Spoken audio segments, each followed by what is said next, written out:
BBC 11 headline news के साथ मैं हूं आयशा चौधरी।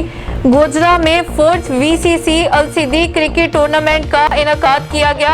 हमारे ब्यूरो चीफ जुल्फिकार भट्टी की रिपोर्ट के मुताबिक साबका जनरल कौंसलर आफ्ताल मोड़ मेहमान खसूसी थे, जिनका कहना था कि क्रिकेट टूर्नामेंट मुनक्किद करने से जहां बेहतरीन प्लेयर्स पैदा किए जा सकते हैं, वहां नौजवानों की ज़हनी और जिस्मानी सलाहियतों को बढ़ाने में भी मदद मिलती है। हर साल की तरह इस साल भी टूर्नामेंट देखने के लिए शायकीन की अच्छी खासी तादाद मौजूद थी, जिन्होंने टूर्नामेंट और खिलाड़ियों की कारकर्दगी को खूब सराहा। मजीद देखते हैं हमारे ब्यूरो चीफ जुल्फिकार भट्टी की ये रिपोर्ट।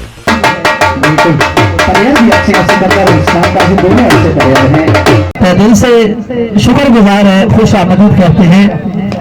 और अच्छी कवरेज, खूबसूरत शॉट, ये मीडिया वाले हैं शो के कवरेज करते हुए, ये गोजरा से आए हैं, इनको भी